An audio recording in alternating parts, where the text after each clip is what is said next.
sekali lagi. Happy. Ya, ya, ya, happy ya, ya, ya. Saya senang menjadi anak Tuhan. Siang jadi kenalan, jalan jadi impian. Tahun semakin sama dekati, sama hari Minggu. Ibadah. Bye, bye.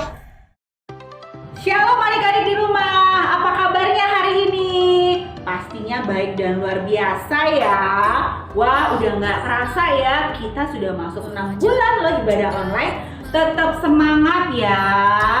Jangan kasih kendor buat Tuhan. Untuk mama papanya di rumah, yuk tetap ajak anak-anaknya beribadah online. Nah, kalau lagi ibadah nih, boleh nggak sih sambil makan? No. Sambil bermain? No.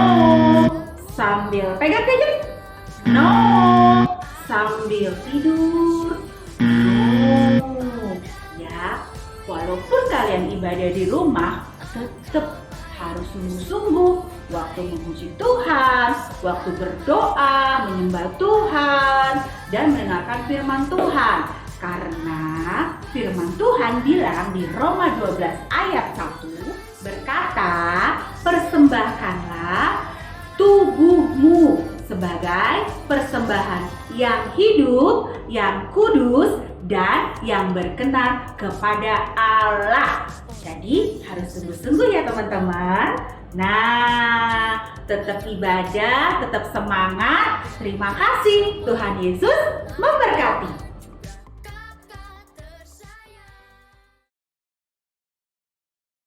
Shalom teman-teman. Apa kabarnya hari ini? Pasti baik dan luar biasa kan? Sebelum kita memulai ibadah kita hari ini, kita berdoa dulu yuk. Tuhan Yesus, terima kasih pada hari ini. Kami ingin memulai ibadah kami hari ini ya Tuhan. Tuhan bimbing kami dari awal, pertengahan, hingga akhir. Terima kasih Tuhan Yesus. Haleluya, amin. Nah, sekarang waktunya kita memuji Tuhan nih. Kita mau nyanyi lagu Tuhan Yesus Baik.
Yesus kekasih jiwaku.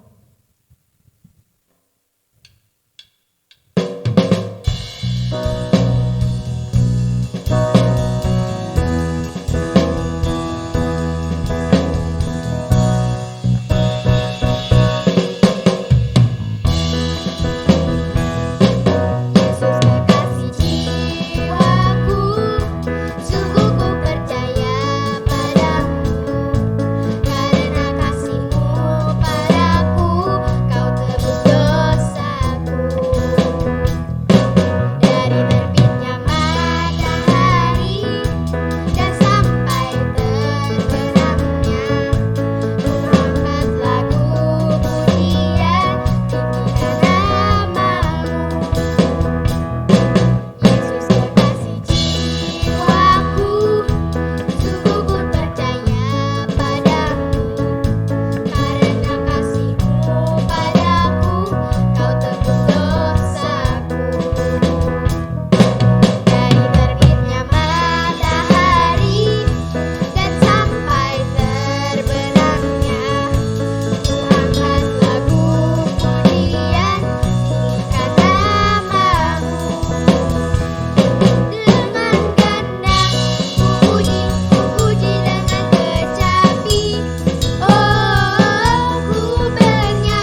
Indonesia. Tuhan Yesus, Engkau sungguh baik, sangat baik ya Tuhan.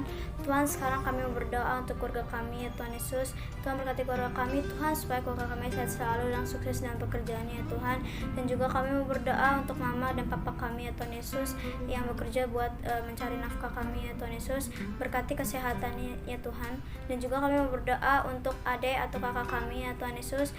Berkati adik kakak kami ya Tuhan, supaya jaga kesehatannya ya Tuhan Yesus. Dan juga kami berdoa untuk kakek nenek kami ya Tuhan Yesus, supaya mereka sehat-sehat aja ya Tuhan Yesus. Terima kasih ya Tuhan. Haleluya. Tuhan Yesus, sekarang kami ingin berdoa untuk profesi-profesi yang ada di Indonesia ya Tuhan. Berkati mereka ya Tuhan. Berkati maupun itu guru, dokter, polisi dan lain-lainnya ya Tuhan. Berkati agar mereka selalu taat dan takut akan Kau ya Tuhan, memuliakan nama-Mu selalu ya Tuhan. Berkati juga agar mereka bisa mengerjakan pekerjaan masing-masing ya Tuhan. Berkati juga untuk dokter yang sekarang sedang menangani pasien COVID-19 di rumah sakit dan di mana saja ya Tuhan. Dan kami juga bersyukur atas berkat yang Kau beri untuk hari ini ya Tuhan. Terima kasih Tuhan Yesus. Haleluya. Tuhan Yesus, kami mau berdoa ya Tuhan untuk Indonesia. Berkati Indonesia Tuhan, sembuhkan dari COVID-19 Tuhan, agar orang-orang bisa bekerja kembali Tuhan.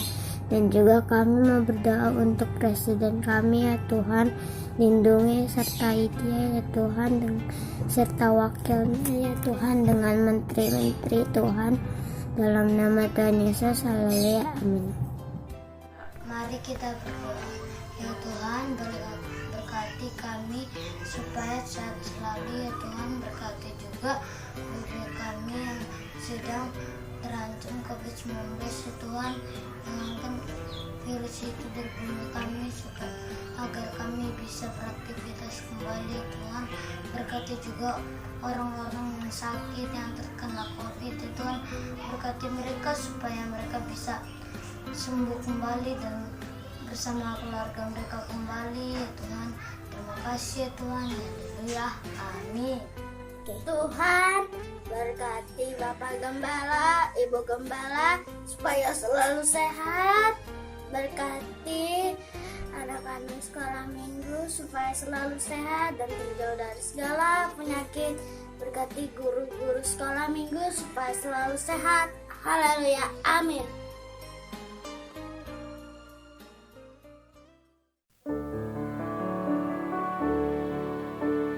Adik-adik, waktunya kita untuk menyembah Tuhan. Yuk, kita datang sama Tuhan dengan sungguh-sungguh. Gak ada lagi yang main-main. Berikan sikap yang baik buat Tuhan. Buka tanganmu, tutup matamu. Kita mau sembah Tuhan dengan sungguh-sungguh hari ini. Ya Allah, ya syukur. Naikkan ucapan syukurmu buat Tuhan hari ini. Terima kasih Tuhan.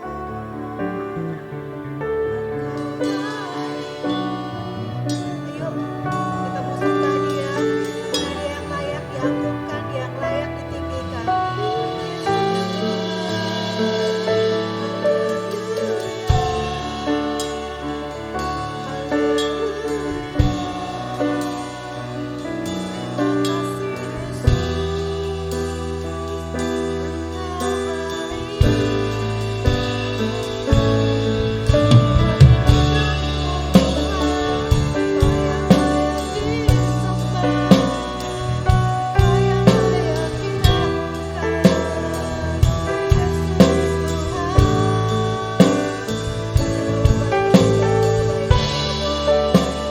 Naikkan ucapan syukurmu buat Tuhan hari ini.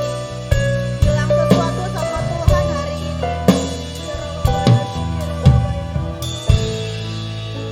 Katakan ku mau cinta Yesus.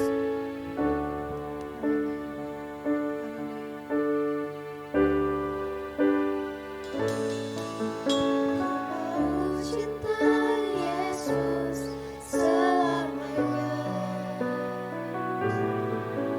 Ku mau cinta Yesus selamanya. Meskipun badai silih berganti dalam hidupku, ku tetap cinta Yesus selamanya. Lebih sungguh-sungguh lagi katakan ku mau cinta Yesus.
Shalom adik-adik. Yuk sebelum mendengarkan firman Tuhan kita mau sama-sama berdoa terlebih dahulu. Mari pejamkan mata kita. Tuhan, kami mengucap syukur buat hari ini kalau kami sudah diberkati lewat pujian penyembahan pada hari ini. Dan saatnya Tuhan kami mau dengarkan firman Tuhan buat setiap kami adik-adik sekolah minggu yang ada di rumah, baik dimanapun mereka berada, biar kami boleh duduk diam dan kami boleh mendengarkan firman-Mu. Dan kami mau belajar lebih lagi daripada kebenaran firman-Mu. Terima kasih Tuhan buat hari ini, sungguh kami mengucap syukur buat berkat Tuhan dan anugerah Tuhan. Hanya di dalam nama Tuhan Yesus Kristus kami berdoa dan mengucap syukur. Haleluya. Amin. Adik-adik di sekolah minggu masih sama-sama ingat kan bahwa tahun ini adalah tahun dimensi yang baru. Yuk sama-sama kita mau sebutin artinya. Tahun dimensi yang baru artinya kita diubah serupa dengan Kristus, diangkat menjadi kepala dan bukan menjadi ekor. Wah, luar biasa nih adik-adik di sekolah minggu. Kesti yakin dan percaya bahwa adik-adik akan menggenapi tahun dimensi yang baru tahun ini.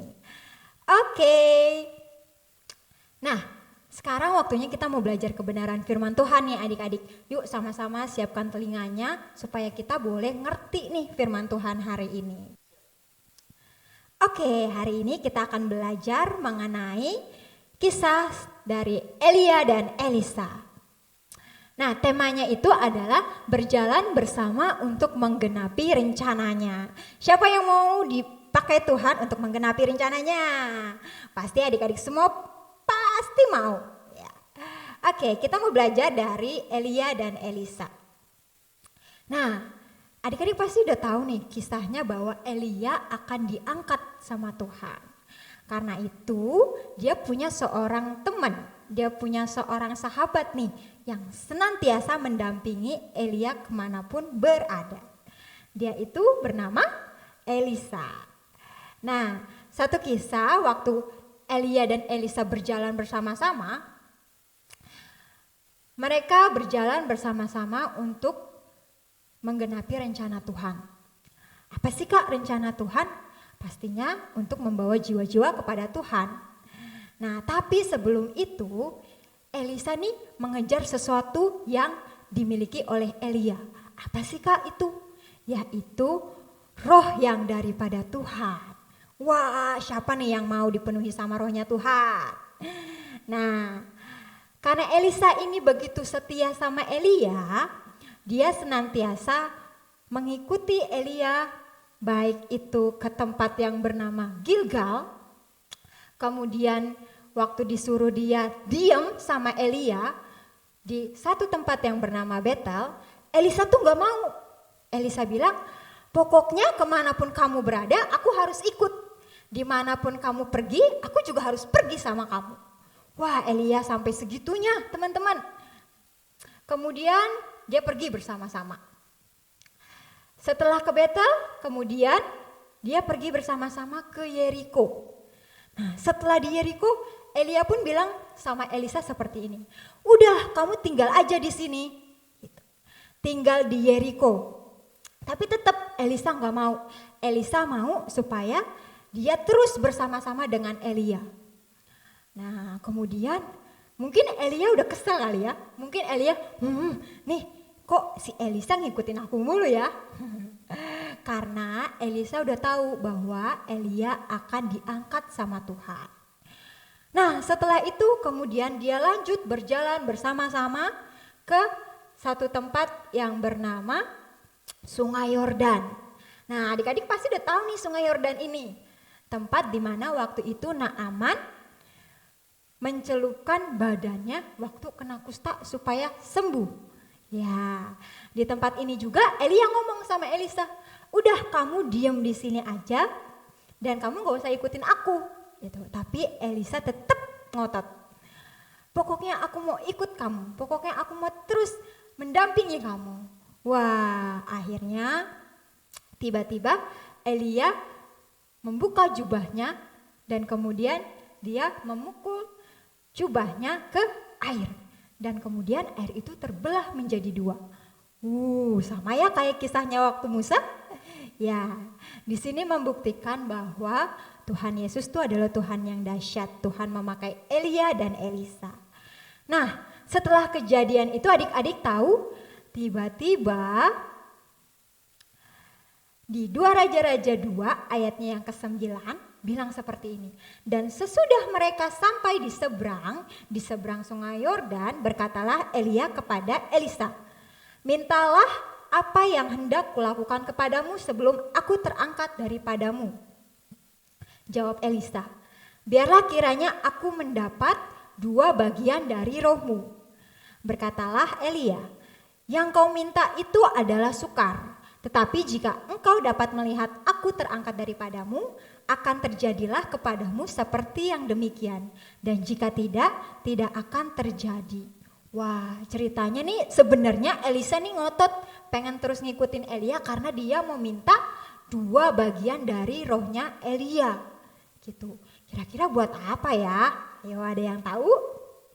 Nah, ternyata Elia bilang, ini tuh yang kamu minta ini tuh mustahil. Gitu ya. Tapi dia kasih syarat. Kalau kamu mau terus kamu dapetin 2 bagian dari rohku, kamu harus melihat aku terangkat. Nah, tiba-tiba ketika mereka berjalan, datanglah kereta berapi dengan kuda berapi yang memisahkan keduanya. Dan pada waktu itu Elia terangkat ke surga. Dan kira-kira Elisa melihat gak bahwa Elia terangkat? Ayo, coba adik-adik tebak. Ya, pastinya Elisa mendapatkan dari 2 rohnya Elia. Karena dia berhasil melihat Elia terangkat ke surga. Nah, dari kisah ini apa sih Kak yang mau kita pelajari? Tujuan dari kisah ini adalah seperti ini adik-adik. Kita akan menjadi seperti Elisa. Kita akan dipercaya untuk menyelesaikan rencana Tuhan atas bangsa kita. Siapa yang mau dipakai Tuhan untuk menyelesaikan rencana Tuhan pada tahun ini? Ya, pastinya Casey juga mau banget nih seperti Elisa. Karena itu yang harus kita lakukan adalah yang pertama, kita harus dipenuhi oleh rohnya Tuhan terlebih dahulu seperti Elisa. Kemudian yang kedua, kita harus mengubah paradigma kita yang seperti Elisa. Seperti Elisa itu apa sih Kak? Elisa mau terus memikirkan pekerjaan-pekerjaan Tuhan. Nah, di Yohanes 14 ayat 12 bilang begini. Aku berkata kepadamu, sesungguhnya barang siapa percaya kepadaku, ia melakukan juga pekerjaan-pekerjaan yang aku lakukan. Bahkan pekerjaan-pekerjaan yang lebih besar daripada itu. Sebab aku pergi kepada Bapa. Nah, adik-adik, kalau kita mau dipakai sama Tuhan untuk menggenapi rencananya, kita harus terus memikirkan pekerjaan-pekerjaan Tuhan yang di atas. Apa sih itu Kak?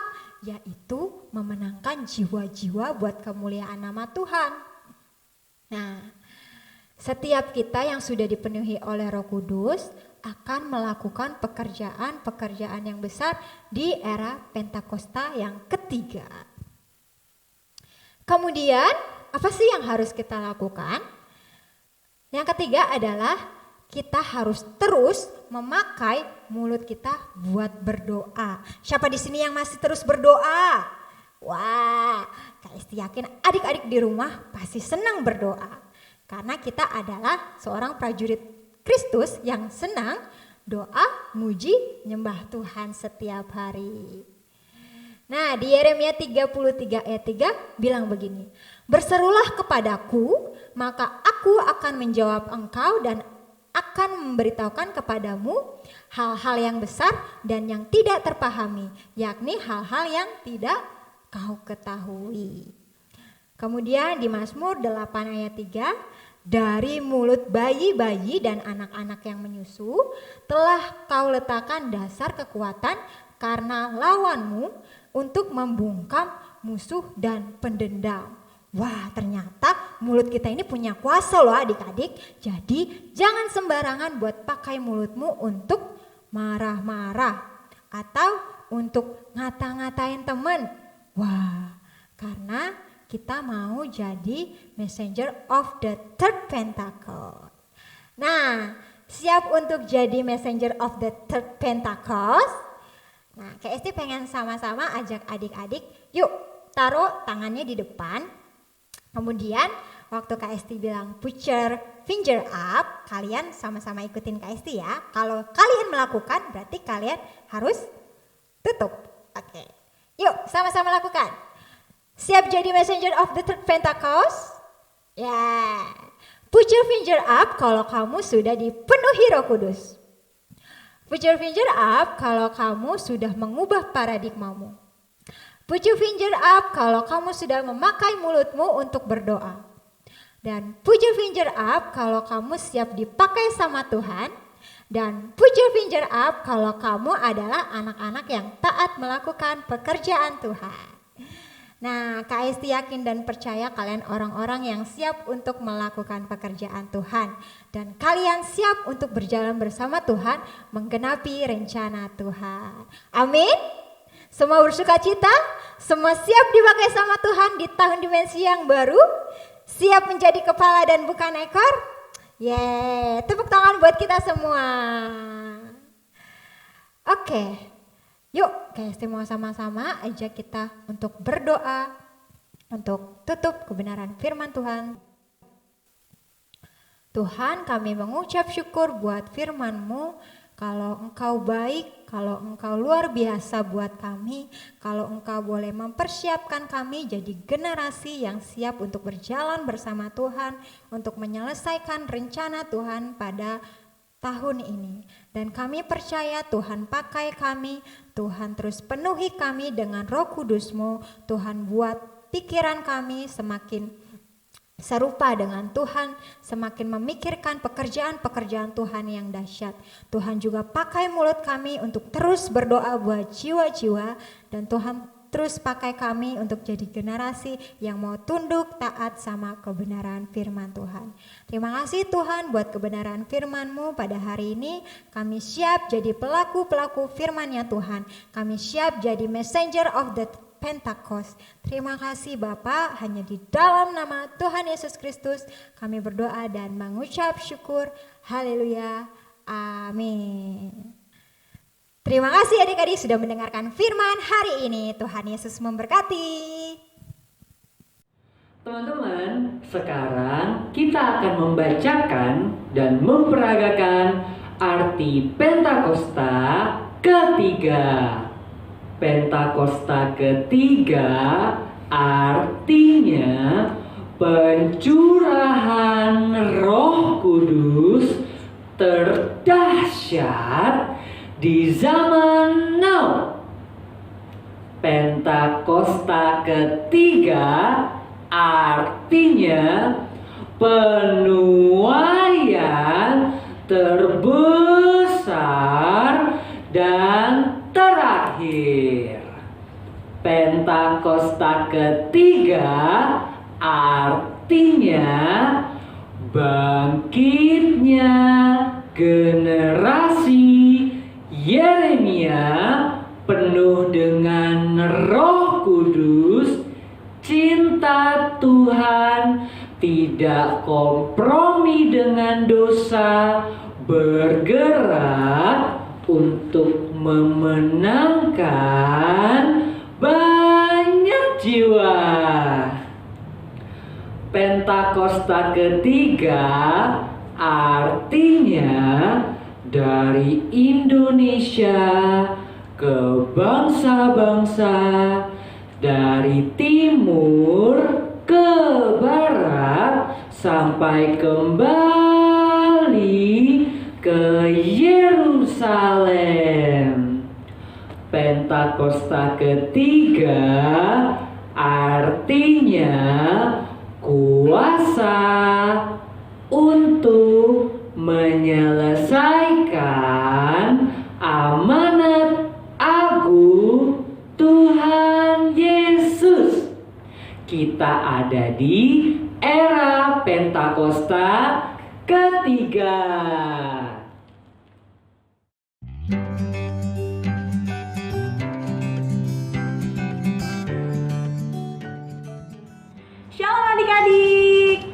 sekarang waktunya kita kreativitas. Tapi sebelum kita mulai kreativitas kita hari ini, yuk kita sama-sama lihat kreativitas adik-adik di minggu lalu.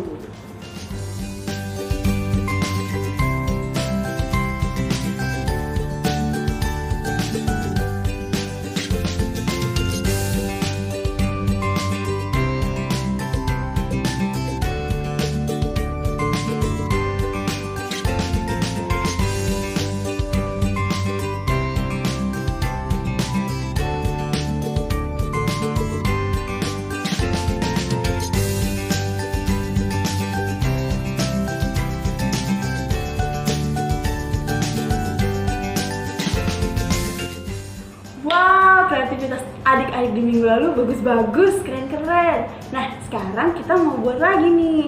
Hari ini kita mau mewarnai dan menempel. Nah, alat dan bahan yang dibutuhkan adalah yang pertama, gambar ini. Nah, gambar ini bisa di-download di link di bawah ini.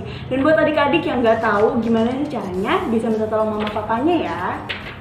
Selanjutnya yang kita butuhkan ada pensil warna, lalu ada kertas origami, lalu ada gunting dan juga lem. Oke, yuk kita sama-sama buat. Nah, langkah pertama adalah kita membuat jubahnya dulu. Nah, kita ambil kertas origaminya dan gunting. Kita bikin ya.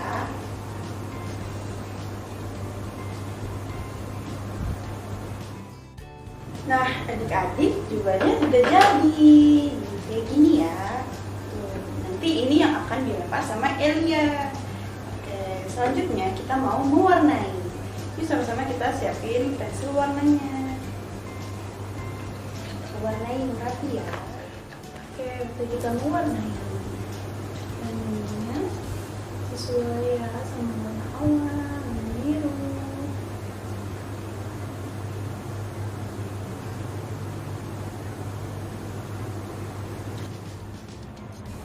Nah, udah jadi deh. Tada! Sekarang waktunya kita nempel jubah yang tadi udah kita gunting. Ambil lem yang tadi udah kita siapin.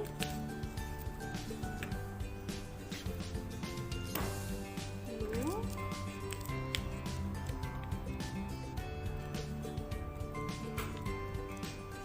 ditempel deh di sini.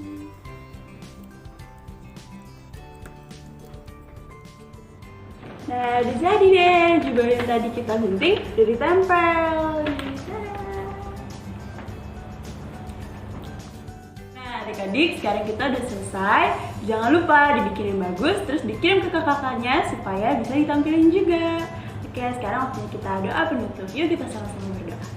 Terima kasih Tuhan Yesus, hari ini kami telah selesai ibadah sekolah minggu online kami Tuhan. Biar Engkau terus memberkati setiap kami ya Bapak, dimanapun kami berada. Terima kasih Tuhan Yesus, terima kasih kami sudah berdoa dan mengucap syukur, haleluya, amin. Nah, kita sekarang udah selesai, Tuhan Yesus berkati.